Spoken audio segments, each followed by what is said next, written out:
The Platelet Society presents Normalising Diversity. Today we're going to be talking about LGBTQ plus STEM Day.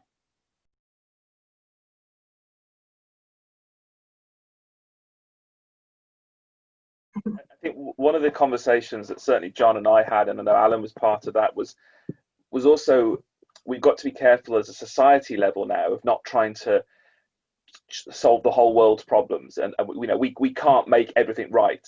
And it was, I think, initially the discussions are around and are still around what is it we can do that will make a difference at the Platelet Society level, and hopefully that will feed into other things. But I think sometimes, I know I do, you end up trying to solve the world's problems and think about everything you could possibly do, and that's not possible. So I think one of the important things we need to understand is what can we do that will make a difference, that will actually make a difference for our members and for how we're perceived as a society.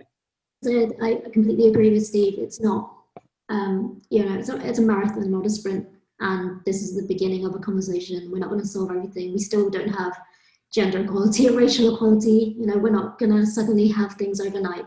So I hope that this is the beginning of things, and small changes will last in the long run instead of big things that just fizzle out.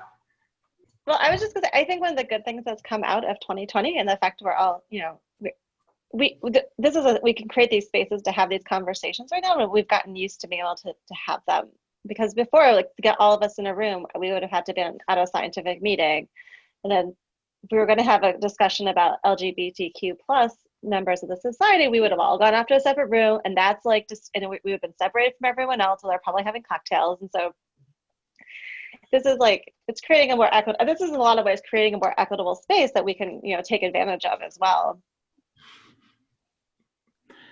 I mean, for me, the one thing that I think I would have welcomed would be someone I could have approached to talk to from the society, a visible role model, or a mentorship scheme. Or it doesn't need to be an LGBTQ plus person. It just needs to be someone who's basically, who is a visible ally that says, I will be willing to have this conversation with you.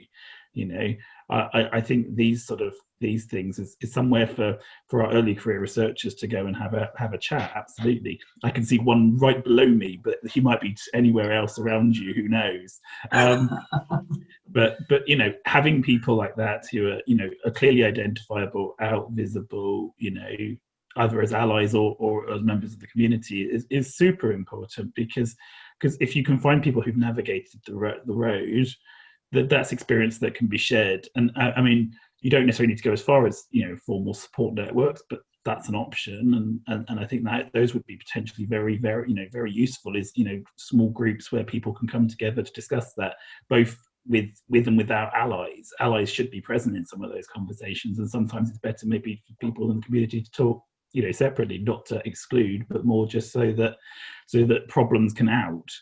And it's creating those different levels of spaces at different times, and providing those opportunities that would be really good. Also, I like Laura's idea of more cocktails, and particularly also we need more rainbows. Well, I think as well, I mean, rainbow cocktails are definitely a thing. I've definitely done an event with those before. But also, I guess one of the advantages, so when we think about what the Platelet Society can do, we have to acknowledge that we're quite a young society. So we've not been around for that long. So actually, one of the things that we can do is to start from that place of equity and kind of ingrain it in all of the practices that we're doing, which I think we probably are doing already, but it's maybe we need to shout about it a bit more. We looked at our membership, and our membership is very diverse. We looked at our conference speakers for the last couple of years, and we had almost 50-50 male female. We were doing that, but then we looked at our trustees and we looked at our chair, our committee, and it was very non-representative of the membership. So we have a diverse community. I think the society then needs to make sure that diverse community is being represented properly at the committee level, and where decisions are being made, making sure those decisions are being made by a group of people who represent the society as a whole, not a small part of that. So there are challenges in getting that to work, and actually getting people onto that committee. But I think that would be a really important step for us to make sure that we truly represent our membership. You know, I don't think I knew that I'd met anyone who was in the LGBTQ plus community at a conference until fairly recently. And maybe that's part of, you know, kind of the way that I'm networking versus when I first started going to conferences. But yeah, it would be nice if people did feel more comfortable to be more visible, but I guess this is how we, you know, kind of run the marathon, isn't it, rather than sprints. I suppose that's where we can start, is making sure we provide an environment where people do feel they can. And I guess making sure that members understand they have a route for their views and opinions to be heard within the society is going to be really important. That you know, if there's no way for you to communicate that to the management or the committee, then actually that's a really hard thing to do. Whereas even if you have an anonymous way of communicating what you're thinking, then that allows that opinion to get aired, whether it's anonymously or you know, with your name attached. And so I think as a society, that something that we can really make sure we do is just make sure there is a route for people's voices to get heard, and when they disagree with something, that they have the ability to do that in a way which is not going to single them out as being, you know, as being different or whatever. There, that's normalizing diverse opinions, and that's such an important thing to be doing.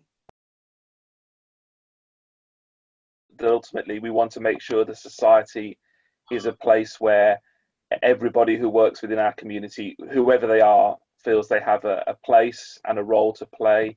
They have a voice in how the society moves forward, and the actions that we do as a society represent the wishes and who our members are, and we don't get bogged down into, you know, what we've always done in a historical way or in a particular way. We're actually open to making sure that as a society we're modern and representative of the people within it.